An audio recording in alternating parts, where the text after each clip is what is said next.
नमस्ते दोस्तों, मैं हूँ सी रघुनंदन नोकजा। आप देख रहे हैं हमारे यूट्यूब चैनल आरवीज कॉमर्स ट्यूटोरियल। दोस्तों, हमारा चल रहा है चैप्टर नंबर 9, जिसमें कैपिटल मार्केट्स का हम लोगों ने क्या कर लिया था, इंट्रोडक्शन, मीनिंग और structure of capital market in India. मतलब इंडिया में कैपिटल मार्केट कैसे ऑपरेट करता है वो सब हमने देख लिया। तो आज के लेक्चर में हमें क्या देखना है, role of capital market in India. मतलब कैपिटल मार्केट का हमारे इंडियन इकोनॉमी में, हमारे इंडियन पर्सपेक्टिव में क्या रोल है, ये हमें देखना है। इसके पहले हमने रोल ऑफ मनी मार्केट देखा था कि मनी मार्केट कैसे हमारी इकोनॉमी को असिस्ट करता है, कैसे मोबिलाइज करता है रिसोर्सेज को, एक्सेट्रा एक्सेट्रा दिखा था। आज कैपिटल मार्केट वैसे कौन कौन से फंक्शंस करता है वो हमें देखना है। सबसे पहली चीज़ है दोस्तों, मोबिलाइजेस द लॉन्ग टर्म सेविंग। अब मोबिलाइजिंग लॉन्ग टर्म सेविंग मतलब क्या होता है कि बहुत सारे लोग क्या करते हैं, लॉन्ग टर्म के लिए पैसा जुटा के रखते हैं। उस पैसे को कैपिटल मार्केट क्या करता है, राइट जगह पे इन्वेस्ट करता है। राइट जगह पे इन्वेस्ट करता है मतलब वो पैसा जिस लोगों को चाहिए, जो राइट लोग हैं उनको चाहिए, उनके पास कैपिटल मार्केट क्या करता है, उस पैसे को पहुंचा देता है। जो भी उनको लॉन्ग टर्म में चाहिए वो वैसा पैसा क्या करता है, कैपिटल मार्केट उन्हें पहुंचा देता है। मोबिलाइजेशन इज व्हाट, कि मतलब एक के पास पैसा है और वो दूसरे को चाहिए, तो उस पैसे का राइट इस्तेमाल हो, उसे ही बोलते हैं दोस्तों मोबिलाइजेशन। तो there is an increasing demand for an investment fund by an industrial organization and the government, but the availability of financial resources is insufficient to meet the growing demand. Capital market helps to mobilize long-term savings from various sections of population through the sale of securities. अब क्या होता है दोस्तों कि बहुत सारी industries है, बहुत सारे बिजनेसेस है जिन्हें क्या है, कॉन्स्टेंट रिक्वायरमेंट्स ऑफ फंड्स है। मतलब जो ग्रोइंग बिजनेसेस है उन्हें क्या चाहिए, पैसा चाहिए और ग्रो करने के लिए। गवर्नमेंट को पैसा चाहिए और एक्सपेंडिचर करने के लिए, एक्सपेंडिचर इन द सेंस कि इंफ्रास्ट्रक्चर बढ़ाने के लिए, ऑल दैट थिंग्स के लिए। अब पैसा इनके पास नहीं है, बट पैसा इंडिविजुअल इन्वेस्टर्स के पास है, कि मतलब जो सैलरीड इंडिविजुअल्स है या तो फिर बैंक से, इनके पास बहुत सारा पैसा है। तो ये लोग क्या, कैपिटल मार्केट क्या हेल्प करता है कि सिक्योरिटीज बना के, मतलब अगर एक कंपनी को पैसा चाहिए तो वो क्या करती है, अपने शेयर्स मार्केट में बेचती है। वो शेयर्स मार्केट में बहुत सारे लोग सब्सक्राइब करते हैं, उसके बाद कंपनी को पैसा जाता है और इन लोगों को क्या जाते हैं, शेयर जाते हो। तो ऐसे क्या होता है कि जो सेविंग्स पहले पब्लिक के पास थी, वो सेविंग्स अब किसके पास चली गई, और एक कंपनी के पास चली गई, गवर्नमेंट के पास चली गई। इससे क्या होता है कि मोबिलाइजेशन ऑफ रिसोर्सेस होता है। मतलब एक के पास रिसोर्सेस है जो नीडेड है फंड्स में, उसके पास वो रिसोर्सेस अपने आप पहुंच जाते हैं। किससे पहुंच जाते हैं, तो कैपिटल मार्केट से पहुंच जाते हैं। जैसे कि बीएससी एनएससी पे बहुत सारी सिक्योरिटीज लिस्टेड होती है, मैंने आपको बोला कि उससे क्या करती है, कंपनी पैसा रेज करती है और वो पैसा अपने बिजनेस में लेके जाके बिजनेस को और ज़्यादा ग्रो करती है। इसके लिए अगर लॉन्ग टर्म सेविंग्स है आपकी, तो वो क्या होती है, मोबिलाइज होती है किससे, कैपिटल मार्केट से। कैपिटल मार्केट स्टॉक एक्सचेंज से, सिक्योरिटीज से, मतलब सेल ऑफ सिक्योरिटीज से क्या करता है कि वो जो सेल ऑफ सिक्योरिटीज से जो भी उनका पैसा है उसे क्या करता है, मोबिलाइजेशन करता है।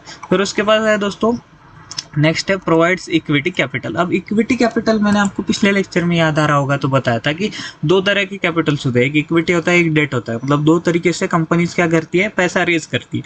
इक्विटी क्या होता है दोस्तों कि equity is as good as giving ownership of the company. Debt क्या होता है, debt is as good as loan. अब इक्विटी से पैसा कैसे कंपनी रेज करती है, तो कंपनी मार्केट में जाती है, मतलब market in the sense stock exchanges पे जाती है। स्टॉक एक्सचेंजेस पे जाती है, उधर अपने शेयर्स लिस्ट कराती है, उधर अपने शेयर्स कंपनी इन्वेस्टर्स को देती है। इन्वेस्टर्स उसके लिए सब्सक्राइब करते हैं, उसके लिए पैसा देते हैं और कंपनी अपने शेयर्स दे देती है। अब ये जो होता है दोस्तों, इक्विटी शेयर्स होते हैं। मतलब कंपनी के एज गुड एज आपने क्या ले ली, ओनरशिप ले ली। जब आपने कंपनी की ओनरशिप ले ली तो कंपनी के मन पे है कि आपको उस पर कितना रिटर्न देना है, मतलब रिटर्न इन द सेंस कितना डिविडेंड देना है, वो कंपनी के मन पे है। इसके लिए एक ओनर अपने कंपनी से मांग नहीं सकता कि वो कंपनी उसे इतना डिविडेंड दे या तो फिर फिक्स्ड इतना इनकम मिलना ही चाहिए, ऐसा वगैरह वो मांग नहीं सकता। इसी के लिए इसे बोलते हैं इक्विटी इंस्ट्रूमेंट। इक्विटी मतलब क्या होता है, रेसिडुअल, जो भी बचा कुचा है, सब कुछ बिजनेस जाने के बाद जो भी बचा कुचा है, या तो प्रॉफिट होगा तो बहुत ज़्यादा प्रॉफिट होगा तो भी उन्हें मिलेगा, लॉस होगा तो भी उन्हें बियर करना पड़ेगा। इसके लिए कैपिटल मार्केट में आने के बाद क्या होता है कि कंपनीज को एडिशनल इक्विटी कैपिटल मिल जाता है, शेयर कैपिटल मिल जाता है, किन्हें मिल जाता है कि entrepreneurs which could be use to purchase assets as well as fund the business operation. जैसे मैंने बोला आपको कि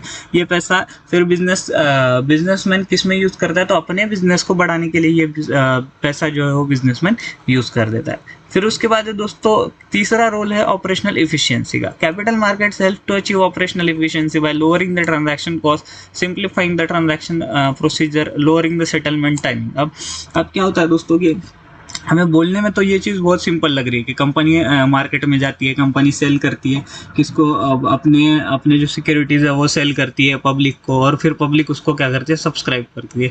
बट एक्चुअली दोस्तों ये प्रोसीजर जो है वो बहुत कॉम्प्लेक्स है। बट टेक्नोलॉजी की वजह से कैपिटल मार्केट्स में क्या होता है कि आजकल एक मिनटों में ऑर्डर लग जाती है, फिर ऑर्डर लगने के बाद हमें मिनटों में वो सेटलमेंट भी हो जाती है कि बाय करने वाला और सेल करने वालों की मतलब बाय करने वाला बाय करता है सेल करने वालों से, तो ये सब होता है। फिर उसके बाद ट्रांजैक्शंस क्या होता है, ट्रांजैक्शंस का टाइमिंग जो है वो लोअर हो रहा है, मतलब अपने ट्रांजैक्शन जल्दी जल्दी से हो सकते हैं। Lowering the settlement timing, settlement timing होता है स्टॉक एक्सचेंजेस पे T+2, मतलब कि आज अगर आपने शेयर लिया तो 2 दिन बाद आपके पास वो शेयर आ जाएगा। तो ये सब सेटलमेंट टाइम वगैरह वगैरह सब कुछ कम हो रहा है। क्यों? क्योंकि IT के इस्तेमाल की वजह से ये सब सेटलमेंट टाइम कम हो रहा है, और इसके लिए कैपिटल मार्केट का भी एक अच्छा खासा रोल है इसमें कि कैपिटल मार्केट ये सब करने में हमारी मदद कर रहे हैं। फिर उसके बाद है दोस्तों क्विक वैल्यूएशन। अब वैल्यूएशन का मतलब क्या होता है कि एक कंपनी की वर्थ कितनी है, एक कंपनी की वैल्यू कितनी है, वो हम लोग कैसे डिटरमाइन करेंगे। तो उसके लिए बहुत सारे टेक्निक्स है दोस्तों, बट बेस्ट टेक्निक्स है मार्केट वैल्यूएशन। मतलब जो भी मार्केट ने वैल्यू किया है उसे हम लोग बेस्ट टेक्निक मान सकते हैं। अगर एक कंपनी के समझो शेयर है 100 शेयर है, वो लिस्टेड है, किस पे है, लिस्टेड है स्टॉक एक्सचेंजेस पे लिस्टेड है। अब उस 100 शेयर की जो प्राइस है दोस्तों, वो 100 शेयर की प्राइस है 100 रुपीज़ पर शेयर है। तो उस कंपनी का मार्केट वैल्यूएशन क्या हुआ दोस्तों, 10,000 रुपये। ये तो मैं सिर्फ आपको एग्जांपल के तौर पे बता रहा हूँ, ये लैक्स में करोड़्स में जो होती है वो अमाउंट्स होती है। इसके लिए हम एक कंपनी का वैल्यूएशन जो है वो क्विकली बना सकते हैं, क्योंकि मार्केट क्या है, मार्केट्स आर इफिशिएंट। मैं जब बोलता हूँ कि जब मार्केट मतलब मार्केट में बायर्स रैशनल है, मार्केट में सेलर्स रैशनल है, इसके लिए मार्केट में जो भी वो शेयर की प्राइस चल रही है दोस्तों, वो करेक्ट प्राइस चल रही है।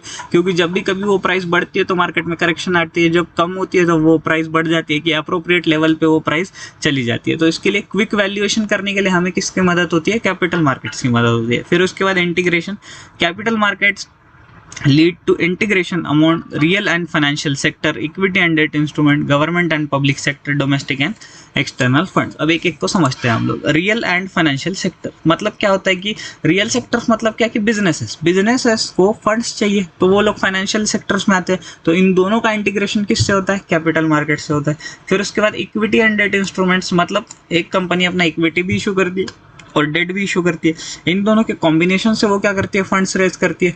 तो ये भी हो गया कि इसमें कैपिटल मार्केट में आ गया। गवर्नमेंट और प्राइवेट सेक्टर, मतलब कैपिटल मार्केट्स में क्या होता है, गवर्नमेंट और प्राइवेट सेक्टर जो है वो को एग्जिस्ट करते हैं। मतलब गवर्नमेंट भी अपनी सिक्योरिटीज बेच सकती है, और प्राइवेट कोई कंपनी है तो वो भी कंपनी क्या करती है, अपनी सिक्योरिटीज बेचती है और पैसा लेके जाती है। फिर उसके बाद domestic and external funds. Domestic and external funds का मतलब क्या होता है कि कैपिटल मार्केट्स में हम जो डोमेस्टिक लोग हैं, मतलब जो भी सिटीजन्स ऑफ इंडिया है, वो भी पैसा लगा सकते हैं।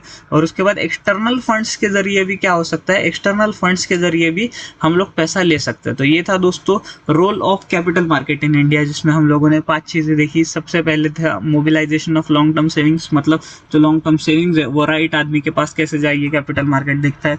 फिर उसके बाद वो क्या करता है, प्रोवाइड्स इक्विटी कैपिटल प्रोवाइड करता है बिजनेस को। ऑपरेशनल इफिशियंसी मतलब सब ट्रांजैक्शन कॉस्ट हो गया, फिर उसके बाद डिलीवरीज हो गया, इसका टाइम सेटलमेंट का कम हो गया है। फिर क्विक वैल्यूएशन, मतलब एक आधे कंपनी के शेयर्स अगर लिस्टेड रहे तो उसका वैल्यूएशन हम लोग 1 मिनट में वैल्यूएशन कर सकते हैं।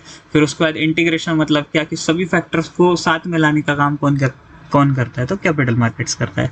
तो ये था दोस्तों हमारा chapter number 9, money market and capital market in India. Thank you so much दोस्तों।